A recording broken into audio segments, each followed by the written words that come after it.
Good morning to a brand new day. Time to learn and games to play. Learning things is so much fun. Learning is good for everyone.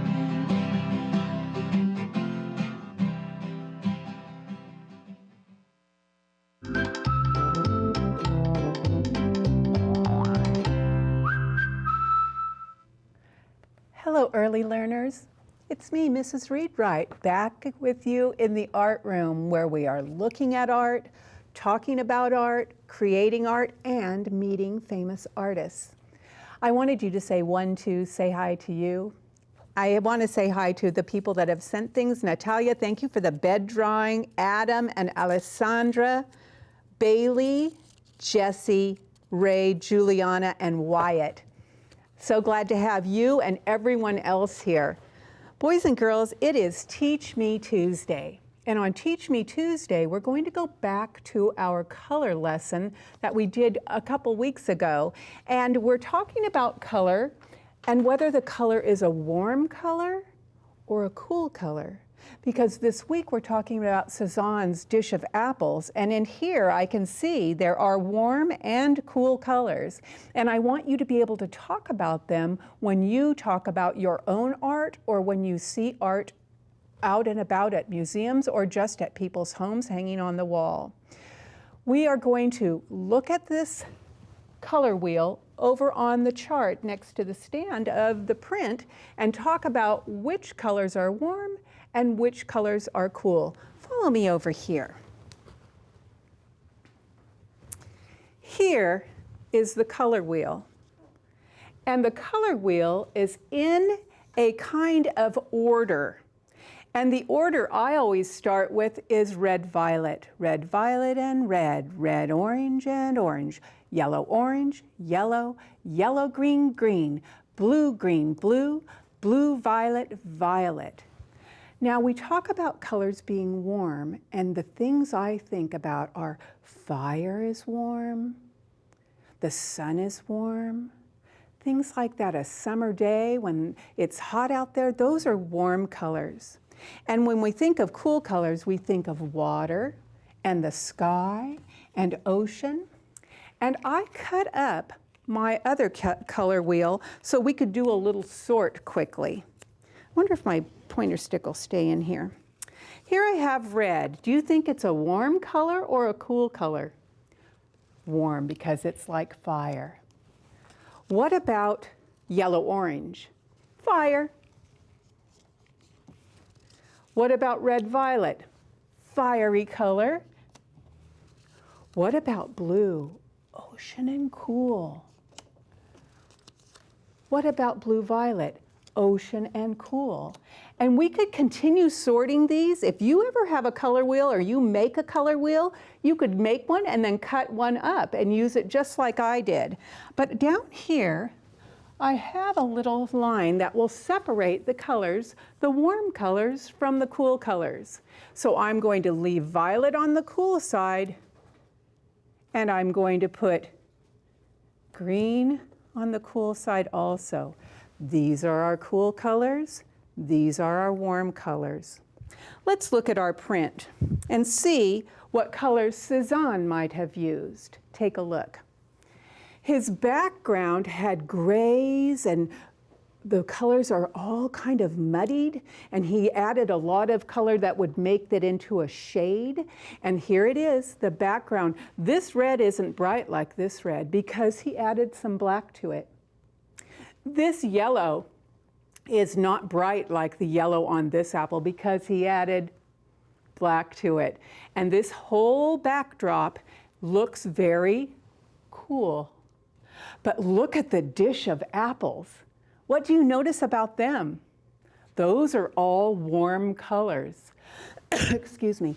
And there is a little cool color mixed in, but the most you see is warm colors. And it's in a dish, and still that mountain of fabric to make it remind Cezanne of his place where he paints.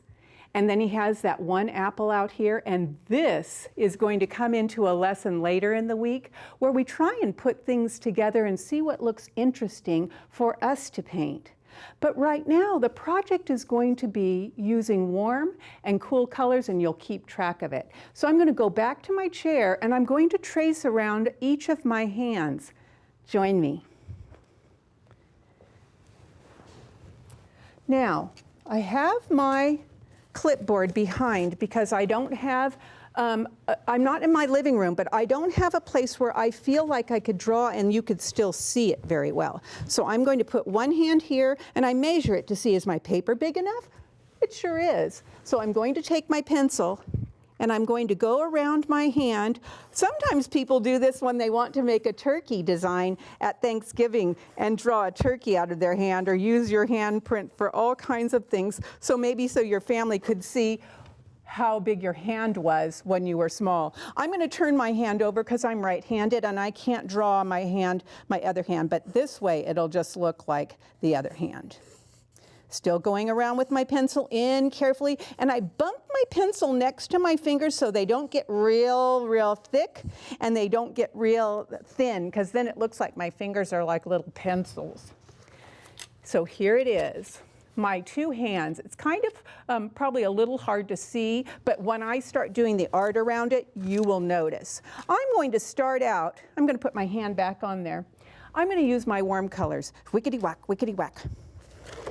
I do up and down and up and down and up and down inside there. You can do it however you want. You can use crayons or pastels or paint, but I'm going all the way around my hand so you can see the outline kind of. Then I can use my other colors and get in there too. And I can make it stand up like little hairs or flames with my other warm color.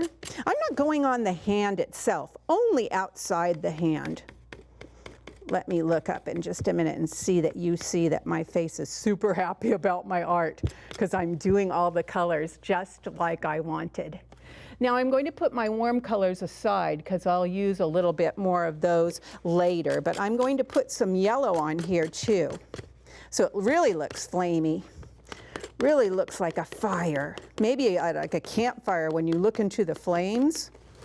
Now I will get some cool colors for this side, and notice I'm making my voice get a little softer because cool makes it feel cool, and fire seems very fiery and loud. Here it goes, around and around my hand with a cool color. So one side is my warm hand and one side is my cool hand. Now if you wanted to do this all just with your watercolors, you could. I just chose this because I thought it would be fun to mix it. So now I'm going in with another cool color. Why aren't I using red and yellow over here? Because you know this is the cool side. Because you have been listening to what I said about the project. That we're going in with cool colors on one side and warm on the other. Mr. Purple, is that you or are you black? I'll test it. Ooh. Glad I tested it because it was black. I'm going to put the purple on here. Sometimes have you done that?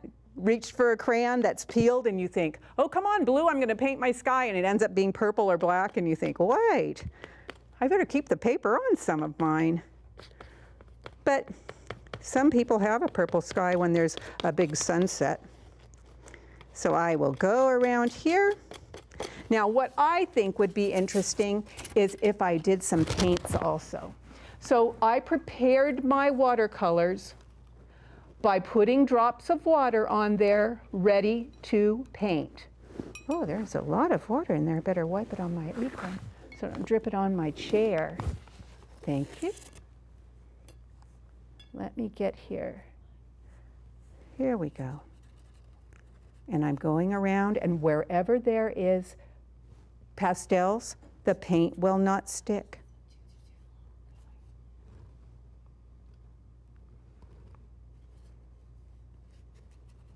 And when it dries, the paint will be even brighter.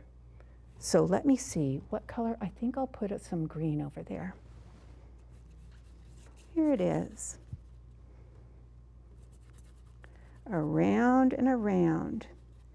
Now, if you want to remember, you might use your pencil and write a W in the hand for warm, and a C in this hand for cool. So you will always remember which one you did. Now, I want to do our Cezanne song. Do you remember when I told you about him? That he went away to art school, and while he was there, he did not have a good time because people did not like his art until a man came and said, well, I'll take this one back to my art museum and see if people like it. And he did. And Cezanne said, take these too. He had stacks of them. He took them back and he sold every single one. So then Cezanne said, well, maybe I am a good artist after all. Let's sing the song. He grew up in the south of France. His dad said, study law. But all Cezanne wanted to do was paint and draw. But all Cezanne wanted to do was paint and draw. All right, I wanted to show you the book where I was finding out the information about Cezanne. It's called Cezanne and the Apple Boy. And the Apple Boy is his son. And they named him Paul after his dad. So when people would say, hey, Paul, both the dad and the son would turn because he went to live with him for a while and saw that his father was doing things differently. And he was so proud of his dad. And his dad said, well, maybe I'm not such a great artist. And the boy told him, but you are a very good dad. So they worked together, and he helped pack the donkey while Cezanne packed the paintings, and they did a lot of jobs together. Let me put the book down and talk to you about tomorrow. Tomorrow I am going to bring white paper, I'm going to bring my pastels, a black pen, crayons, and a pencil, because we are going to take the dish of apples and try and make a dish of apples of our own. I'm going to have my plate there to trace around it. And if you want to use a paper plate, you might want to, because I got ink on my plate, and I don't know if your family will want ink on their plates. Our song, our new song for saying goodbye, it goes like this. Now it is time to say goodbye. My, how fast the time did fly. Our day is done, so we must say goodbye, goodbye until another day.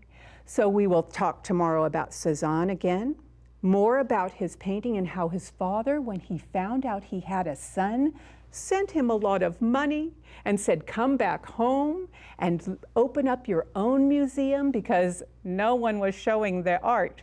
And he did. He was a museum of the refused.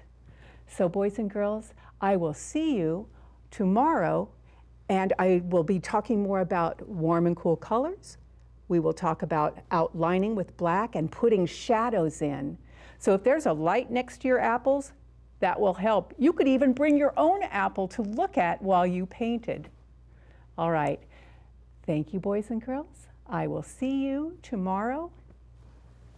Bread and butter, marmalade and jam. Say goodbye as slowly as you can. Good morning to a brand new day. Time to learn and games to play. Learning things is so much fun.